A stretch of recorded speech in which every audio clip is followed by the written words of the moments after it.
নমস্কার, আমি দেবজ্যোতি ওরফে রান্তু। আপনারা দেখছেন রান্তুর ছাদ বাগান।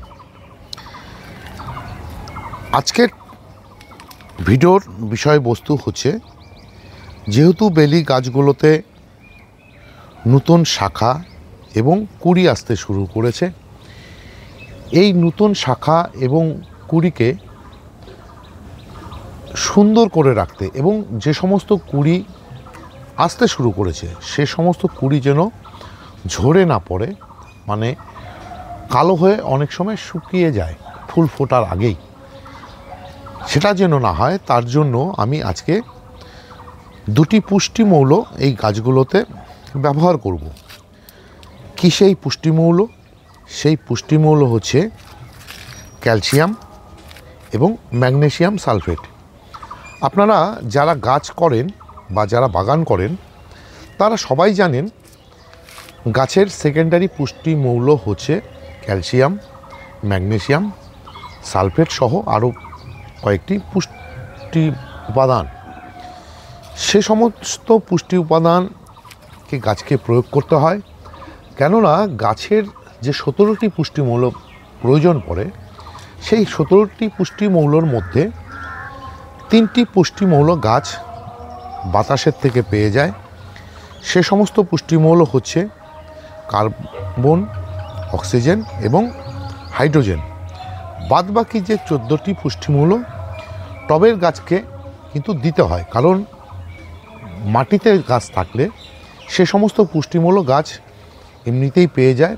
কিন্তু যেহেতু টবে বা কন্টেনারে আমরা গাছ করি, ছোট্ট একটু জায়গাতে অল্প একটু পরিমাণ মাটিতে সে সমস্ত পুষ্টিমূল্য কিন্তু গাছ পায় না, তাকে দিতে হয়। এই যে পুষ্টিমৌলের উপরে, মানে ক্যালসিয়ামের উপরে, গতকালকেই আমি একটি ভিডিও দিয়েছিলাম যে গাছকে কেন পুষ্টিমৌল ক্যালসিয়াম দিতে হয় এবং তার কি অভাব, তার উপরে একটি ভিডিও ছিল। মানে সেখানে দেখিয়েছিলাম আমি ক্যালসিয়ামের অভাবে গাছের কি অবস্থা হয় এবং ক্যালসিয়ামের অভাব যদি দেখা দেয় গাছে, তাহলে কি করতে হয়, তার উপরে ছিল ভিডিও। আজকে আমি এই যে বেলি গাছগুলো দেখুন, বেলি গাছগুলোতে আমি গত নভেম্বর মাসে এই গাছগুলোকে হার্ডপুন করে দিয়েছিলাম। তার ভিডিও হয়তো অনেকে দেখেছেন, অনেকে দেখেননি। আমি আমার এই যে ভিডিও ডেসক্রিপশন বক্সে আমি সেই লিঙ্কটি দিয়ে দেব, আপনারা দেখে নেবেন। এরপর গাছগুলো শীত ঘুমে চলে যায়। শীত ঘুমে চলে যাওয়ার পর গত ফেব্রুয়ারি মাসে আমি এই গাছগুলোকে কিন্তু রিপোর্ট করি। রিপোর্ট করা মানে কি, এই যে বেলি গাছগুলো, এই বেলি গাছগুলোকে পুরনো টব থেকে বের করে নিয়ে শিকড় যে সমস্ত থাকে, পুরনো শিকড় বাউন্ড হয়ে যায়, রুট বাউন্ড হয়ে যায়, সে সমস্ত শিকড়কে পুন করে আমি গাছগুলোকে বসিয়ে দিয়েছিলাম। এরপরে গাছগুলো যখন ধরে যায়, মানে নতুন পাতা যখন বেরোতে শুরু করে, তখন আমি এই গাছগুলোতে মিক্স খাবার দিয়ে দিয়েছিলাম, সেটা ফেব্রুয়ারির শেষ নাগাদ। এরপরে গাছগুলোতে দেখুন আস্তে আস্তে কিন্তু প্রতিটি গাছে নতুন নতুন শাখা বেরোচ্ছে। আপনারা জানেন, গতকালকের ভিডিওতেই দেখিয়েছিলাম, গাছের যদি ক্যালসিয়ামের অভাব থাকে সেটা প্রতিফলিত হয় গাছের নতুন পাতার মধ্যে। যেহেতু নতুন পাতা বেরোচ্ছে, এই নতুন শাখা বা নতুন পাতাকে শক্ত সমর্থ এবং মজবুত করতে গেলে এবং গাছের জন্য কোনো ক্যালসিয়ামের অভাব না ঘটে, তার জন্যই কিন্তু আজকে আমি এই গাছগুলোতে ক্যালসিয়াম প্রয়োগ করব। ক্যালসিয়ামের সোর্স হিসাবে আমি এখানে জৈব যে ক্যালসিয়াম, সেটা হচ্ছে ডিমের খোসার গুঁড়ো। ডিমের খোসার গুঁড়োকে আমি এই যে 1 চামচ করে প্রতিটি টবে দিয়ে দেব। সঙ্গে কি করব, এই যে ম্যাগনেসিয়াম সালফেট, এই ম্যাগনেসিয়াম সালফেট এই গাছগুলোতে আইসক্রিমের চামচের 1 চামচ করে দিয়ে দেব, অর্থাৎ 2 গ্রাম করে আমি এই গাছগুলোতে দিয়ে দেব।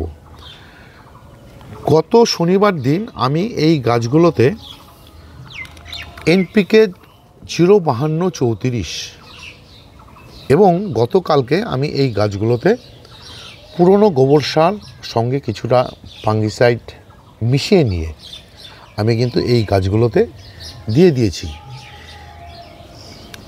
তাহলে বিষয়টা কি দাঁড়ালো? বিষয়টা দাঁড়ালো এই গাছগুলোতে আমি এই মুহূর্তে এনপিকের যে সোর্স নাইট্রোজেন, ফসফেট এবং পটাশ দেওয়া হয়ে গেছে।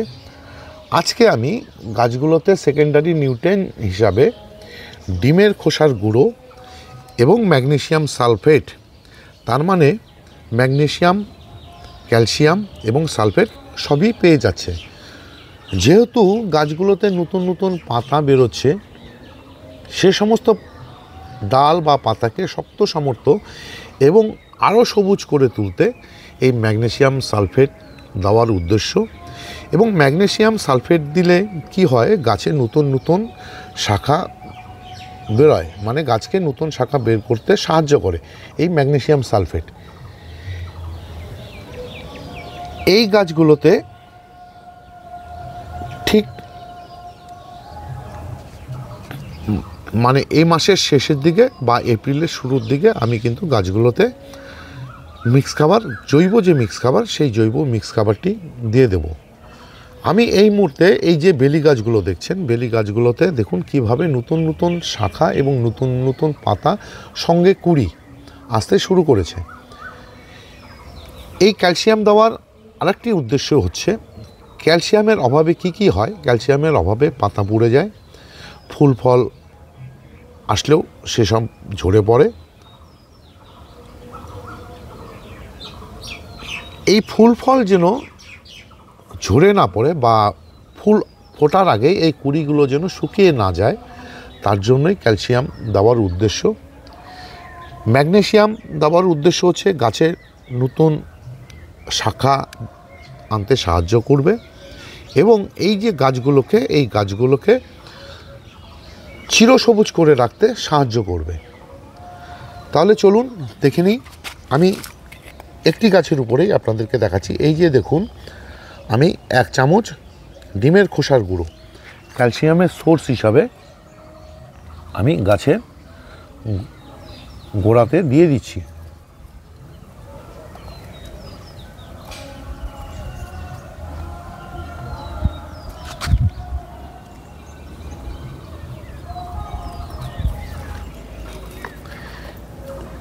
এরপর আমি দেব ম্যাগনেসিয়াম সালফেট। এই যে আইসক্রিমের চামচের 1 চামচ দেখুন আমি ম্যাগনেসিয়াম সালফেট নিয়েছি, সেটাও আমি এই গাছের গোড়াতে দিয়ে দিচ্ছি। দিয়ে এবার কি করব, আমি এই গাছে জল দিয়ে দেব।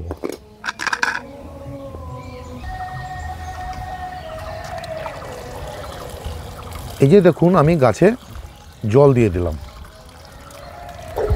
আপনারা গাছের মধ্যে যে সমস্ত খাবার, এই যেহেতু গরম পড়তে শুরু করেছে, আপনারা চেষ্টা করবেন সকালবেলায় এই খাবারগুলোকে প্রদান করা।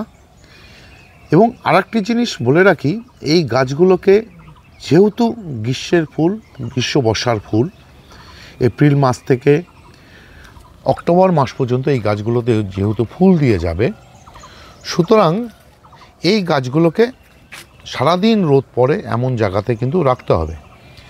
যে কোনো গ্রীষ্ম বর্ষার ফুলকেই, যেহেতু তারা গ্রীষ্ম বর্ষায় ফোটে, গাছগুলোকে কিন্তু রোদে রাখতে হয়। এই ছিল আজকের ভিডিও। ভিডিওটি যদি আপনাদের ভালো লেগে থাকে তাহলে একটি লাইক দেবেন, কমেন্ট করবেন এবং আমার এই যে চ্যানেল রান্তুর ছাদ বাগান, এই চ্যানেলটিকে সাবস্ক্রাইব করে নেবেন। কেননা প্রতিদিন দুপুর 1টায় আমার এই যে চ্যানেল রান্তুর ছাদ বাগান, সেই ছাদ বাগানের চ্যানেলের আমার ছাদ বাগানের উপরে কোনো না কোনো ভিডিও চলেই আসে। কারণ আমি আমার ছাদ বাগানে যে সমস্ত ফুল ফল সবজির গাছ রয়েছে, সে সমস্ত ফুল ফল সবজি গাছের কি পরিচর্যা করি, কি তার অসুবিধা এবং কি তার হচ্ছে মানে কি সমস্যা হচ্ছে, সে সমস্যা আমি কি করে সমাধান করি সেটাই আপনাদের সামনে আমি তুলে ধরি। তাই আমার এই সমস্ত ভিডিও যদি আপনারা দেখতে চান বা পেতে চান, তাহলে আমার এই যে চ্যানেল যদি আপনাদের সাবস্ক্রাইব করা না থাকে তাহলে অবশ্যই সাবস্ক্রাইব করে নেবেন। সবাইকে অশেষ অশেষ ধন্যবাদ এবং শুভেচ্ছা জানিয়ে আজকের এই যে ভিডিও, সেই ভিডিও শেষ করছি। সবাই ভালো থাকবেন, সুস্থ থাকবেন, সবুজের সাথে থাকবেন। ধন্যবাদ।